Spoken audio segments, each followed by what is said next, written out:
Boa noite a todos, na paz do Senhor Jesus. Isaías capítulo 53, por gentileza.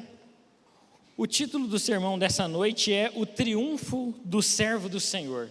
Diz assim a palavra de Deus: Quem creu em nossa pregação e a quem foi revelado o braço do Senhor?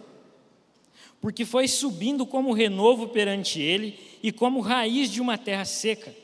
Não tinha aparência nem formosura, olhámo-lo, mas nenhuma beleza havia que nos agradasse. Ele era desprezado e o mais rejeitado entre os homens, homem de dores e que sabe o que é padecer. E, como um de quem os homens escondem o rosto, era desprezado e dele não fizemos caso. Certamente ele levou sobre si as nossas enfermidades e as nossas dores levou sobre si. E nós o reputávamos por aflito, ferido de Deus e oprimido. Mas ele foi traspassado pelas nossas transgressões e moído pelas nossas iniquidades. O castigo que nos traz a paz estava sobre ele, e pelas suas pisaduras fomos sarados. Todos nós andávamos desgarrados como ovelhas, cada um se desviava pelo caminho, mas o Senhor fez cair sobre ele a iniquidade de nós todos. Ele foi oprimido e humilhado, mas não abriu a boca. Como cordeiro foi levado ao matadouro, e como ovelha muda perante os seus tosqueadores, ele não abriu a boca. Por juízo opressor foi arrebatado, e de sua linhagem, quem dela cogitou? Porquanto foi cortada na terra dos viventes, por causa da transgressão do meu povo, foi ele ferido. Designaram-lhe a sepultura com os perversos, mas o rico esteve em sua morte, posto que nunca fez injustiça, nem dolo algum se achou em sua boca. Todavia, ao Senhor agradou moê-lo, fazendo-o enfermar. Quando der ele a sua alma como oferta pelo pecado, verá a sua posteridade e prolongará os seus dias, e a vontade do Senhor prosperará nas suas mãos. Ele verá o fruto do penoso trabalho de sua alma e ficará satisfeito. O meu servo, o justo, com o seu conhecimento, justificará a muitos, porque as iniquidades deles levará sobre si. Por isso, eu lhe darei muitos como a sua parte, e com os poderosos repartirá ele o despojo. Porquanto derramou a sua alma na morte, foi contado com os transgressores, contudo levou sobre si o pecado de muitos, e pelos transgressores intercedeu. Você seria capaz de descrever bem alguma coisa? Uma descrição de algo. Por exemplo, descrever tudo o que aconteceu nesse culto até esse momento, até as 7h27 da noite, mais ou menos. Você seria capaz de fazer uma descrição? Teve a abertura do culto, o pastor Geloilson orou, leu a Bíblia. Você seria capaz de fazer uma boa descrição de tudo que aconteceu até aqui nesse momento? Nós podemos descrever várias coisas: sons, sensações, nós podemos descrever lugares, nós podemos descrever sabores, nós podemos descrever situações. A nossa mente e a nossa criatividade podem ser colocadas à prova na hora de nós descrevermos algo. Mas o que seria então uma boa descrição de algo? Como é que a gente poderia dizer, não, isso é uma descrição boa desse fato? Essa descrição desse fato definitivamente não é boa. Você sabe fazer uma boa descrição de alguma coisa? Isaías sabe. O profeta Isaías sabe muito bem fazer uma descrição. Isaías está fazendo uma descrição fantástica da vida de Jesus. Uma descrição com uma riqueza de detalhes, com vários desdobramentos da vida do Messias, do Salvador. E Isaías descreve o Messias, a vida, a obra, o ministério do Messias, com um detalhe que faz toda a diferença. Todas as descrições que nós fazemos, elas só podem ser fiéis, porque se trata de algo que nós já vimos, já ouvimos, de algo que nós sentimos. Em outras palavras, se você não esteve no local, a sua descrição não é fiel. Ela não é uma boa descrição. Quem esteve lá sabe descrever melhor aquele lugar, aquele contexto e aquela situação do que você que não esteve. Embora essa descrição de Isaías, como eu disse, um detalhe super importante, é que essa descrição ela foi feita 700 anos antes do Messias nascer. Isaías está descrevendo alguém que ele não viu. Ele está descrevendo alguém que ele não conhece da maneira que nós conhecemos alguém. Ele descreve o Messias mais de 7 séculos antes da encarnação do Filho de Deus. Os detalhes, a riqueza de detalhes da descrição de Isaías é tão interessante que a impressão que eu tenho quando eu leio esse capítulo é que Isaías está descrevendo algo que aconteceu ontem à noite. Não é assim? Nós não temos uma maior capacidade de escrever algo que aconteceu ontem do que algo que aconteceu há 10 anos atrás? Ontem à noite eu preguei aqui na igreja, quer dizer, a Suzana pregou aqui na igreja, olha a falha aí, o ato falha. Nós sabemos o que aconteceu ontem à noite, ou no meu caso, não muito, né? Mas nós sabemos melhor o que aconteceu ontem do que o que aconteceu há 10 anos atrás. Geralmente é assim. Claro que tem algumas pessoas que se destacam, que têm uma memória um pouco melhor e elas conseguem ter uma descrição melhor de algo que aconteceu há muitos séculos. Mas Isaías ele fala como alguém que sabe o que ele está descrevendo. O objeto da descrição de Isaías não é desconhecido a ele.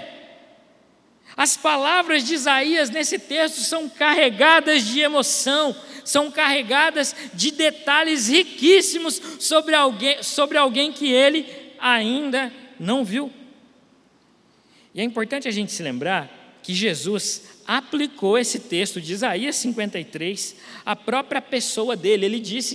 Jesus disse que esse texto de Isaías 53 fala sobre ele. Você pode perceber isso abrindo a sua Bíblia em Lucas capítulo 22, versículo 37, texto que diz exatamente assim: pois vos digo que importa que se cumpra em mim o que está escrito. Ele foi contado com os malfeitores, porque o que a mim se refere está sendo cumprido. Jesus aplica Isaías 53 à pessoa dele. E Isaías, o profeta que descreve o Messias, ele profetiza 7 séculos antes do Messias. E ele profetizou durante o reinado de pelo menos 4 reis de Judá: Uzias, Jotão, Acás e Ezequias.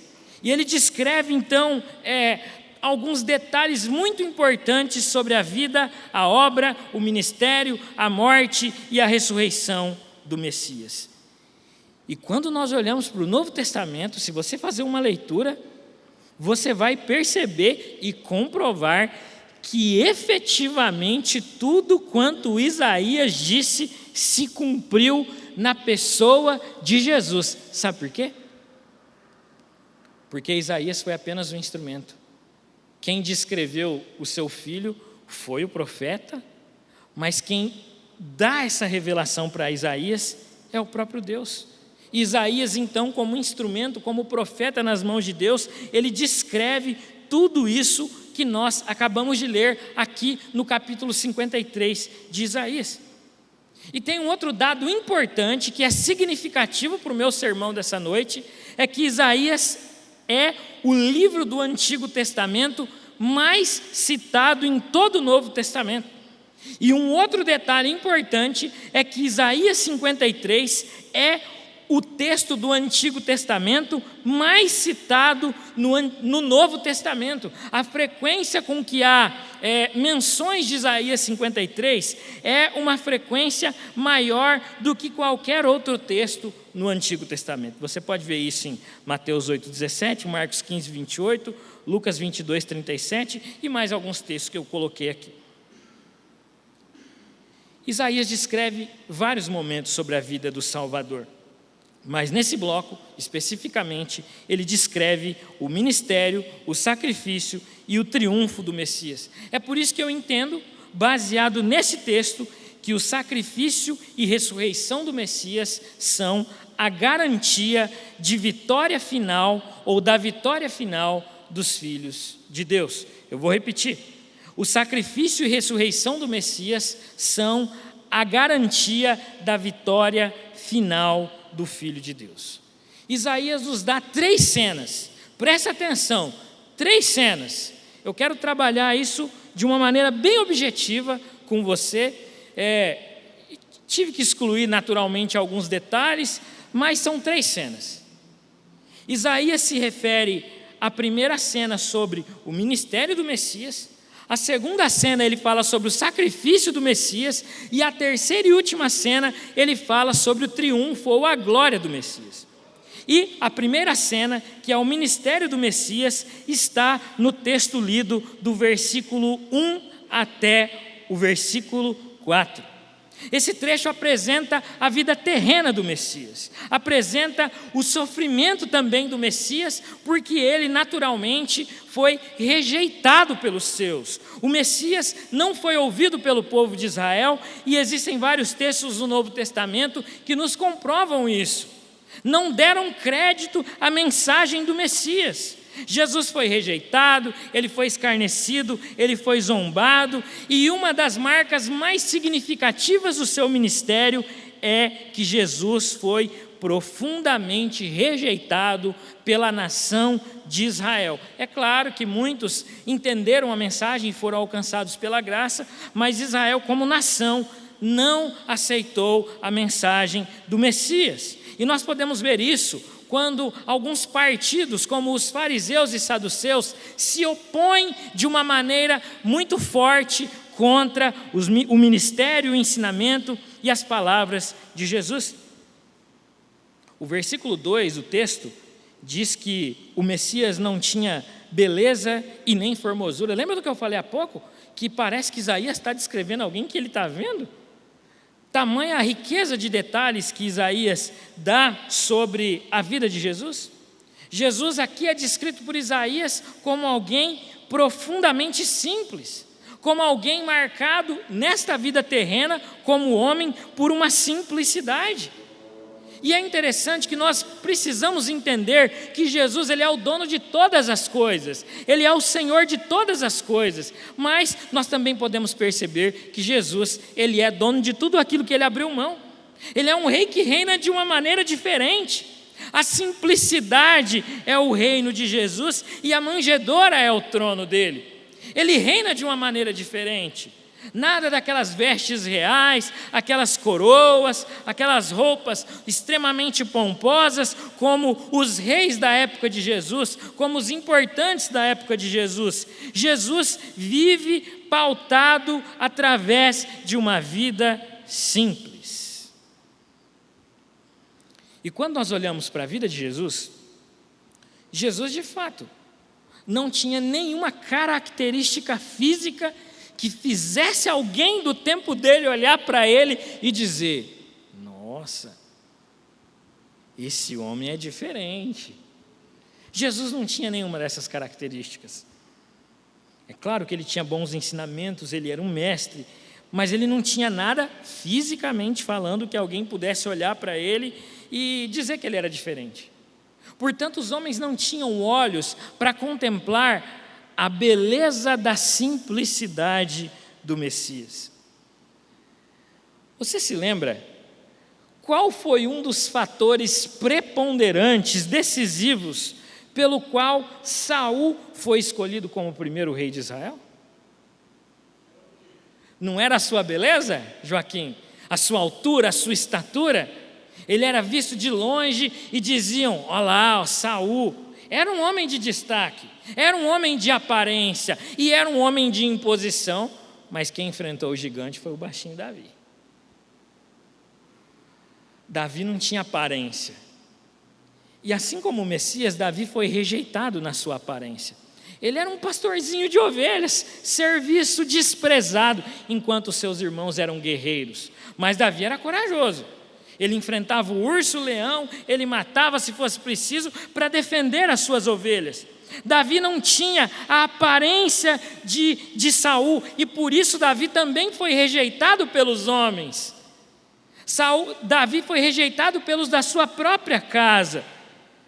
Mas como eu disse, Davi era baixinho, mas valente. Davi era baixinho, mas tinha a unção de Deus sobre a sua vida, e isso era algo que fazia a total diferença, porque, lembra da frase do profeta? Deus não vê como vê o homem olha o exterior, mas o Senhor olha o coração. O versículo 3 diz que Jesus foi desprezado, diz que ele foi rejeitado e diz que ele era homem de dores. O versículo 3 também diz que os homens escondiam dele o rosto. Irmãos, presta atenção. Isaías descreve exatamente o que aconteceu com Jesus, que quando pregava e curava, a multidão se aproximava dele, mas quando ele confrontava, as pessoas viravam o rosto para ele. Foi ou não foi assim o ministério de Jesus? Jesus veio como Messias, mas Israel não o reconheceu. Ao contrário, viraram o rosto para o Messias, se esconderam do Messias. Mas Jesus teve um ministério poderoso. Jesus fez coisas significativas, principalmente na região da Galiléia. Se você olhar Lucas capítulo 4, do 16 ao 30, você vai ver ele sendo rejeitado em Nazaré, que foi onde ele nasceu, e sendo aclamado na região da Galiléia por curar alguns enfermos e doentes.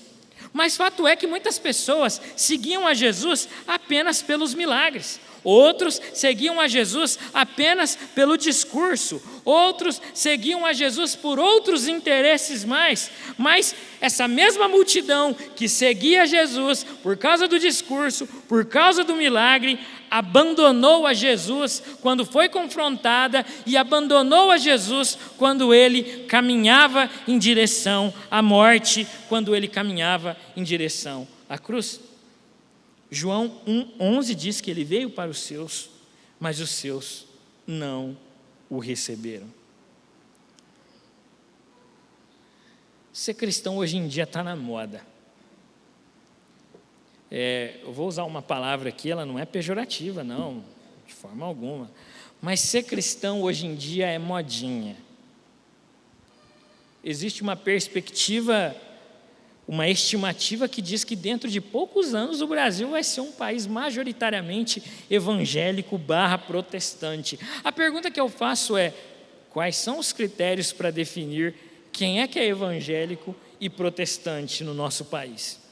Quais são os tipos de protestantes que são enquadrados pelo IBGE, junto com você e comigo, que somos filhos do Deus Altíssimo e que servimos a Deus em uma igreja que prega o verdadeiro evangelho e que ministra de uma forma verdadeira os sacramentos como a ceia e o batismo? Mas dentro de poucos anos o Brasil vai se tornar um país majoritariamente cristão. Mas eu tenho uma observação a fazer sobre isso.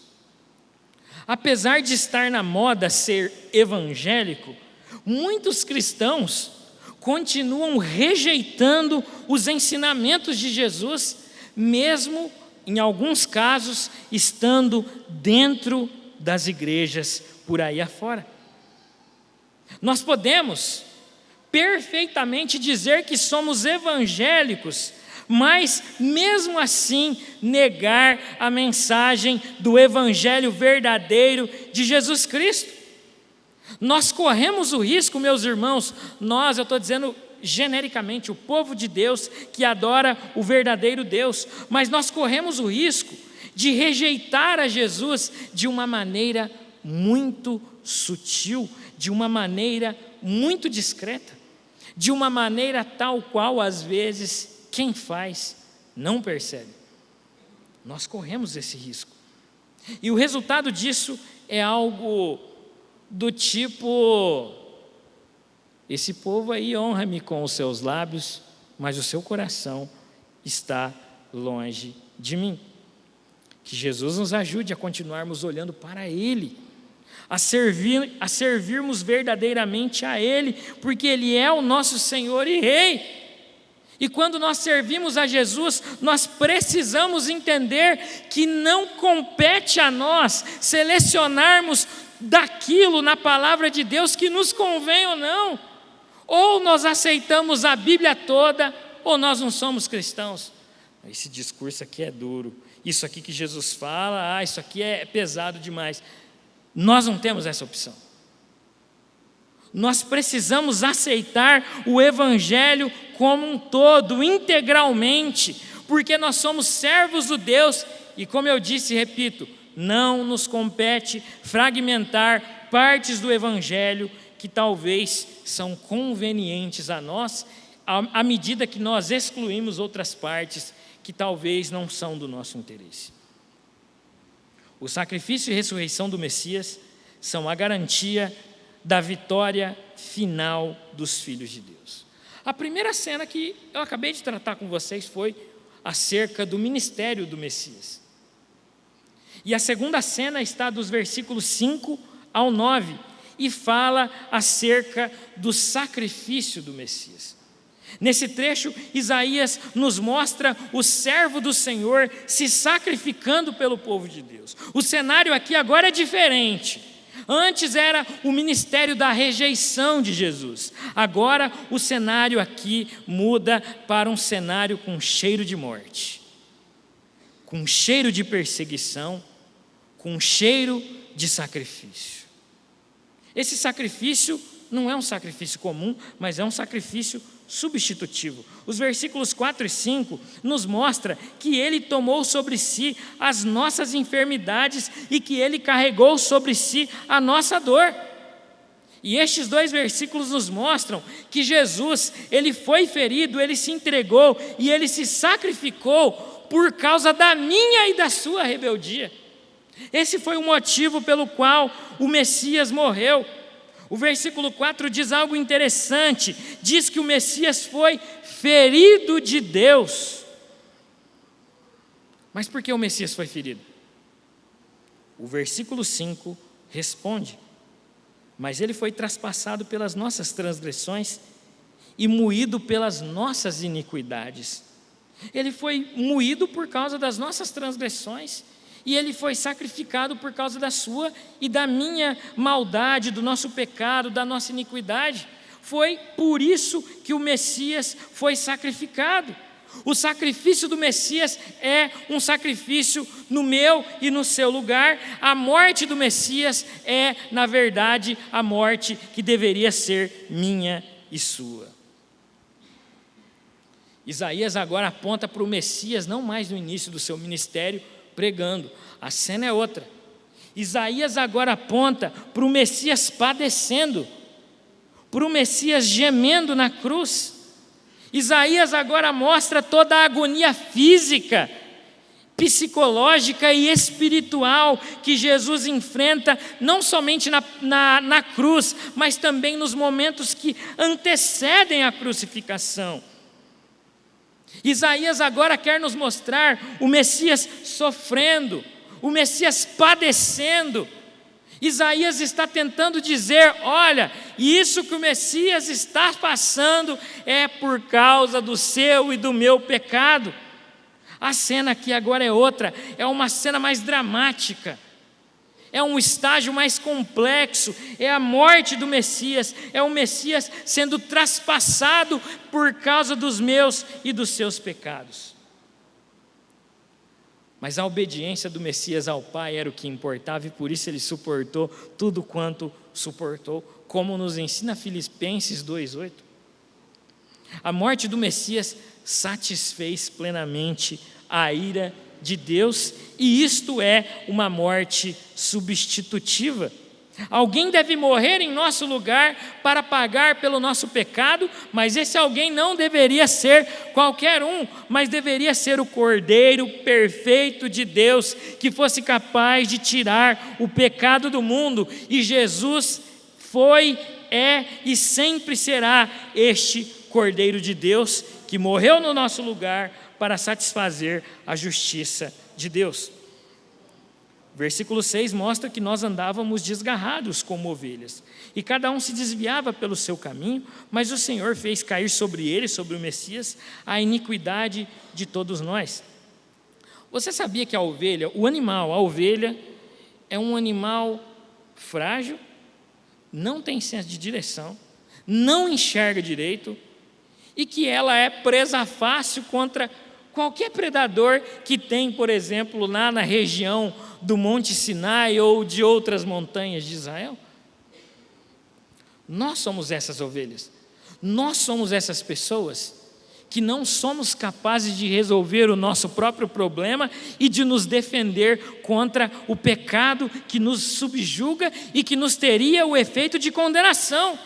Jesus é quem nos dá o senso de direção, Ele é quem nos livra, Ele é quem se coloca em nosso lugar, Ele é quem nos conduz pelos caminhos e pelas veredas da sua justiça, se sacrificando e se entregando, morrendo no meu e no seu lugar, sofrendo o meu e o seu castigo e morrendo a minha e a sua morte. O versículo 7 nos mostra que o Messias suportou pacientemente tudo isso. O texto diz, parte B do versículo 7, que como ovelha muda, perante os seus tosqueadores ele foi levado e que ele não abriu a sua boca. Você conhece alguém que faz, mas faz reclamando? Que faz, mas reclama? E reclama muito? A pessoa é até boa no que faz, mas ela reclama demais. Você pede alguma coisa, ela já vai reclamando e faz reclamando, continua reclamando. Durante a atividade ela reclama, terminou a atividade ela reclama, passa-se 2, 3 dias ela continua reclamando. Jesus não foi assim. Ele foi como ovelha muda. Ele não abriu a sua boca. Ele não se defendeu. Pelo contrário, ele suportou calado todo o peso da ira de Deus, que lhe causou um pavor muito grande, como nós vemos, por exemplo, em Mateus 26, ali nos momentos que antecedem a sua morte no jardim do Getsêmani. Jesus não resistiu, Jesus não exigiu os seus direitos como co-criador do mundo.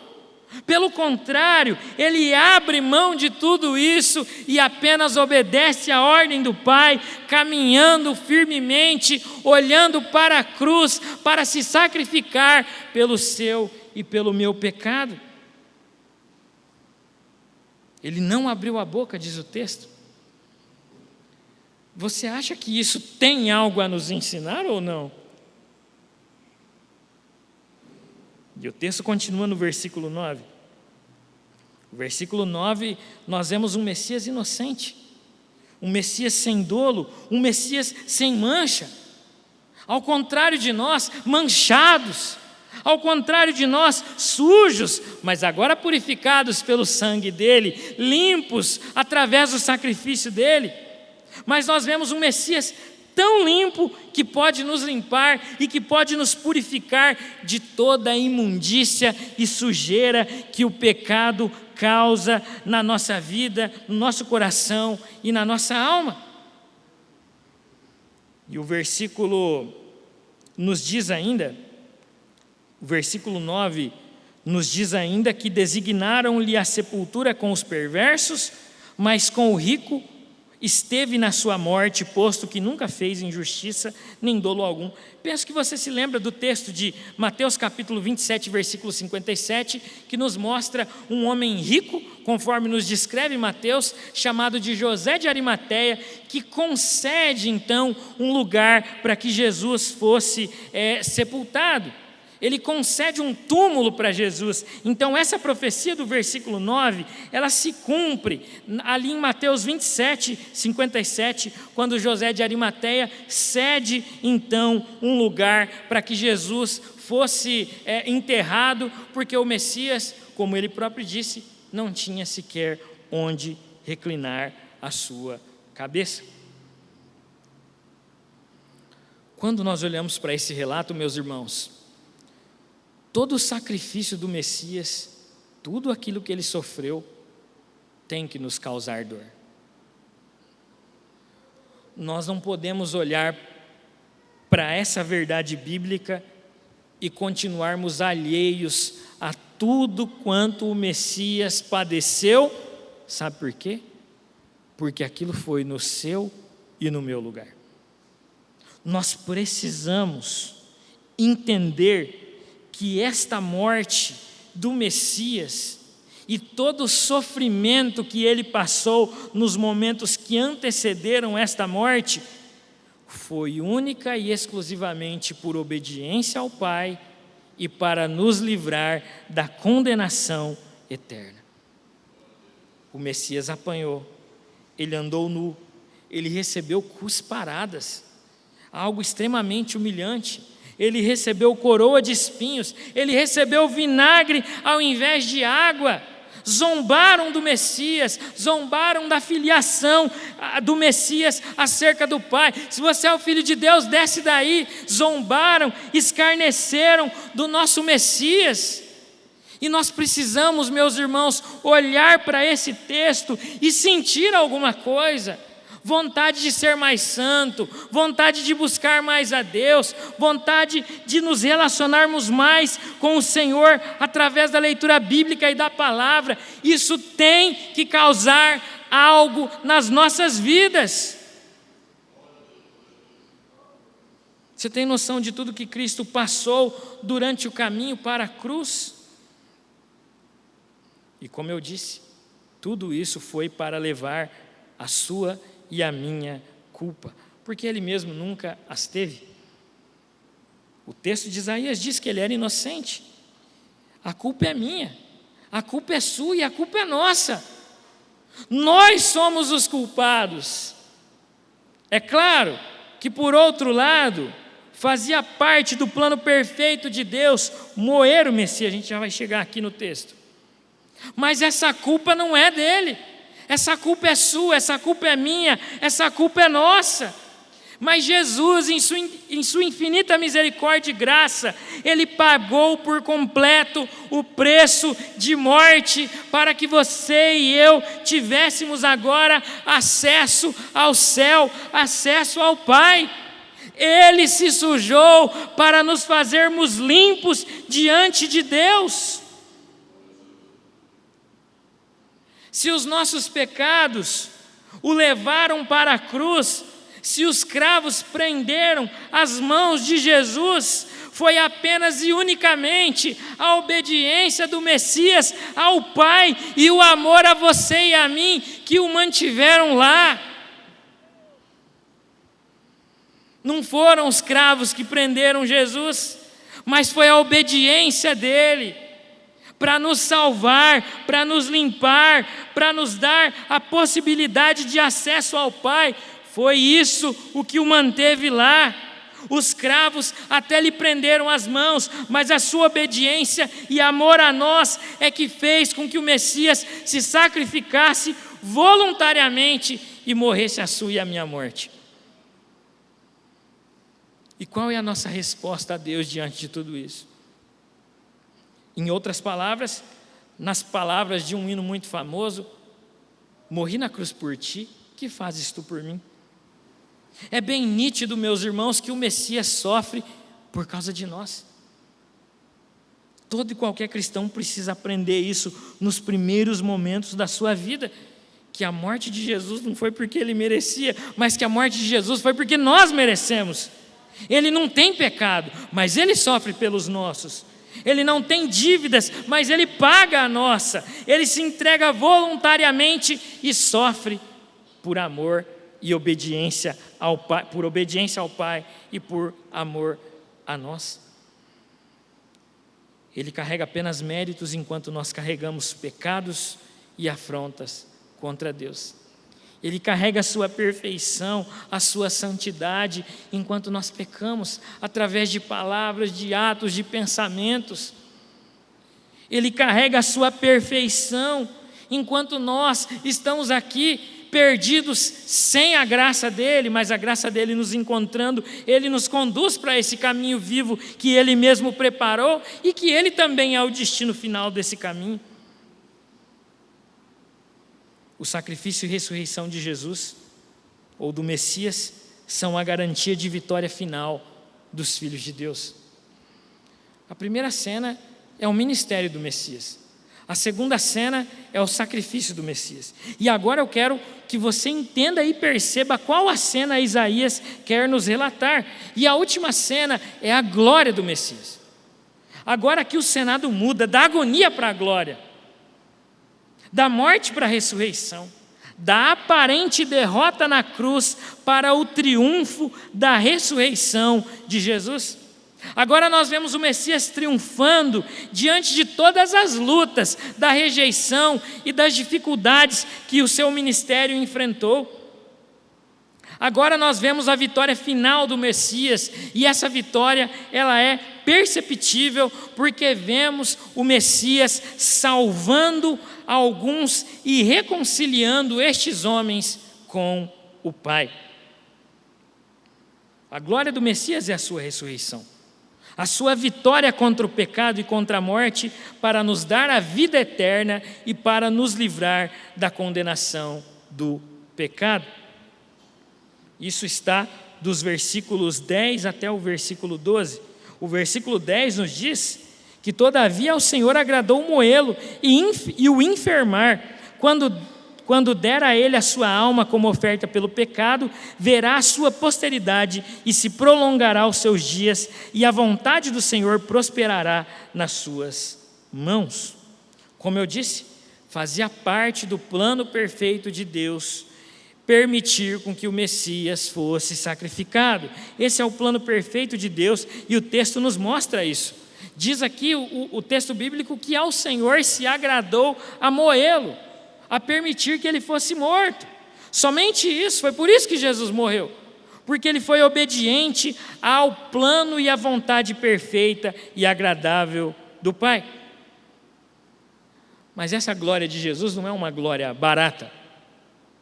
A glória de Jesus, ela passa necessariamente pelo caminho da cruz. A sua cruz é parte indispensável da sua glória. Não existe glória sem cruz. A cruz é um caminho pela qual Jesus passou para que ele pudesse ser glorificado, e todo cristão verdadeiro também precisará passar pela cruz para poder então um dia desfrutar da glória. Glória aqui não é um compromisso separado da vontade de Deus, pelo contrário. Glória aqui é um compromisso com a vontade de Deus. Jesus não morreu por homens e mulheres perfeitos, por homens e mulheres bons, boas, mas Jesus morreu por pecadores que carecem de perdão e que carecem então serem aceitos por Deus. Isaías agora está nos mostrando o sucesso da missão do Messias, quando o texto nos diz que ele consegue então salvar e ver a sua posteridade sendo grandemente abençoada pelo poder de Deus. Isaías nos transporta para o sucesso da missão do Messias, porque o Messias ele consegue fazer aquilo que ele se propõe a fazer, que é salvar a muitos, como nos informa o versículo 11. Ele verá o fruto do penoso trabalho de sua alma e ficará satisfeito. Ele está falando de Jesus aqui. O meu servo, o justo, com o seu conhecimento, justificará a muitos, porque as iniquidades dele as levará sobre si. Isaías nos mostra a cena inicial do Messias sendo rejeitado. Depois Isaías nos mostra a cena secundária do Messias sendo sacrificado. E por fim, Isaías nos mostra a cena final do sucesso e do objetivo da missão do Messias sendo alcançada. Em outras palavras, o Messias agora venceu. O Messias agora ressuscitou. Isaías agora passa para um momento de celebração nessa parte final. Não mais uma experiência agônica, dolorosa da cena do sacrifício, mas uma cena do Messias olhando lá de cima, como diz o versículo 11, e vendo todos aqueles a quem ele salvou, e vendo o justo sendo reconciliado com Deus, o justo sendo justificado por Deus através do seu sacrifício e da sua morte. A culpa é sua, a culpa é minha e a culpa é nossa. Mas a vitória também é sua, a vitória também é minha e a vitória também é nossa. Agora o pranto se transforma. Agora o pranto se transforma em celebração. Agora o pranto se transforma em glória. Nós vemos o Messias agora entronizado, cumprindo o seu ministério e salvando aqueles a quem ele se propõe a salvar. Irmãos, agora nós vemos que o Cordeiro, ele venceu. Agora nós vemos que o Cordeiro ressuscitou e que o Cordeiro nos resgatou.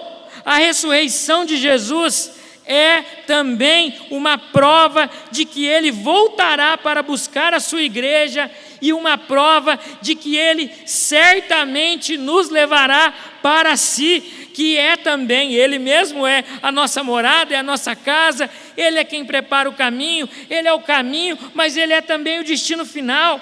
Agora o Cordeiro venceu, Isaías nos mostra isso, Isaías revela isso, Isaías certamente se regozija na presença de Deus por causa disso. Por isso que a gente precisa sempre se sentir estrangeiros nesse mundo. E eu tenho duas mensagens para você essa noite. Duas. Para você que entrou aqui nessa noite sofrendo.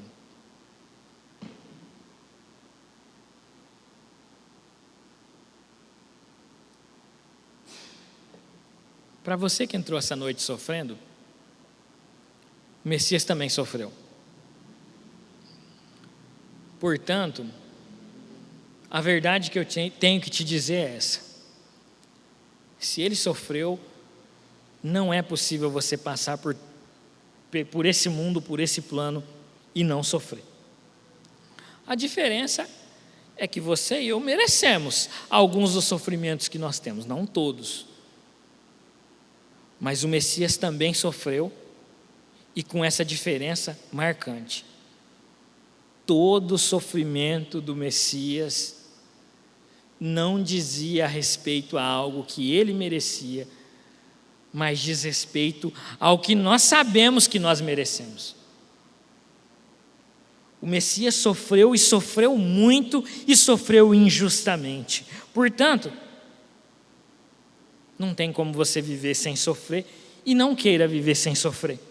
Loucura seria tentar sofrer longe da presença de Jesus. Isso seria uma loucura.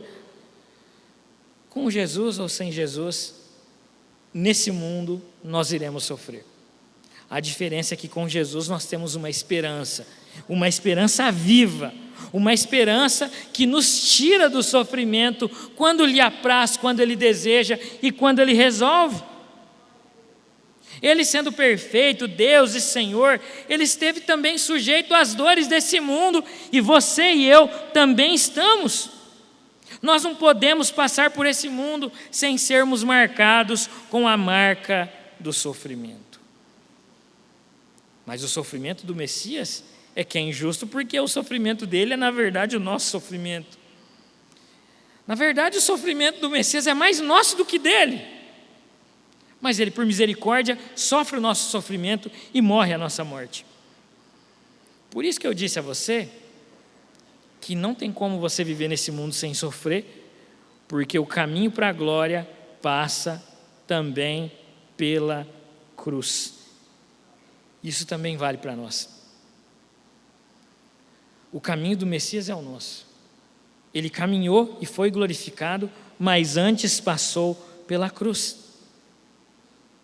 E para você que entrou aqui com um problema de saúde, de família, um problema no trabalho, nos estudos, um problema sentimental, emocional, Jesus lutou, e Ele é plenamente perfeito para também nos dar vitórias sobre toda e qualquer dessas áreas. Ele nos preparou esse caminho, e você pode e precisa ter a certeza de que assim como Ele venceu, você também pode e vai vencer na presença dEle, qualquer uma dessas dificuldades. Ele é poderoso para isso e nós precisamos crer nesta verdade bíblica. Ele é poderoso para refrigerar a nossa alma em meio aos maiores sofrimentos e batalhas deste mundo. Seja com dinheiro, com família, seja com problemas emocionais, sentimentais, depressão, outros problemas mais na família. Ele é poderoso para nos dar a vitória sobre todas estas situações. Nós podemos e precisamos ter a certeza de que nele nós também venceremos. Muitas são as aflições do mundo, mas tem de bom ânimo, porque eu as venci, disse Jesus para nós. Mas, para você que entrou aqui essa noite sofrendo, eu tenho ainda uma outra boa notícia. A primeira é que em Cristo você vai ser capacitado para vencer tudo isso. Permaneça na presença dEle, persista diante da presença dEle, não abandone Ele. Isso seria uma grande tolice, sabe por quê? Porque você vai continuar sofrendo, mas a diferença é que sem esperança. Essa é a primeira boa notícia.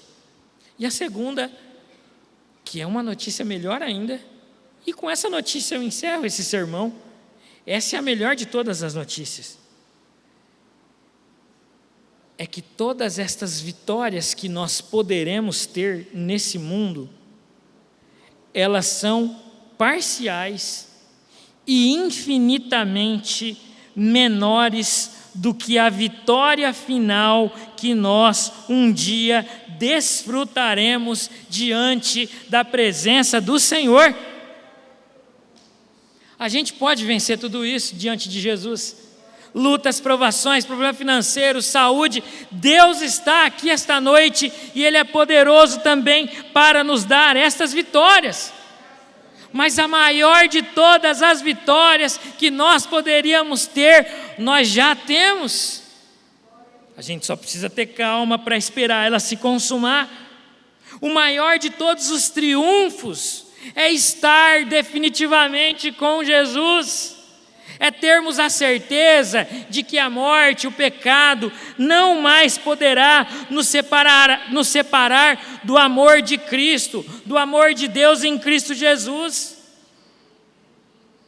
Portanto, desfrute das vitórias que Deus te dá.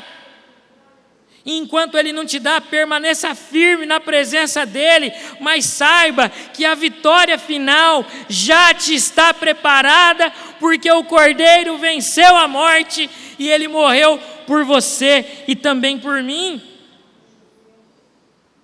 A vitória final significa estar definitivamente com Jesus. E um dia nós certamente estaremos definitivamente com Jesus. O quadro agora é de celebração, a cena agora é de celebração. Isaías olha para nós, olha para os seus ouvintes e diz: o Cordeiro agora venceu, o ministério dele foi cumprido, a morte dele é a nossa vitória. A perseverança dele é a graça de Deus nos abençoando e nos dando a vitória final sobre todas as lutas. E nessa vitória final existe ainda um outro detalhe. Na vitória parcial, você sabe, irmãos, você vence uma luta aqui, vem outra ali. Vence o problema financeiro, vem o problema na saúde, vence o problema na saúde, vem o problema na família, acontece o problema no serviço, depois a mente não está boa mais, depois o corpo às vezes não responde como deveria, as emoções estão bagunçadas, a vida aqui é assim. Jesus sofreu e nós também sofreremos. Mas na vitória final isso definitivamente acabará. Todo sofrimento será extinguido.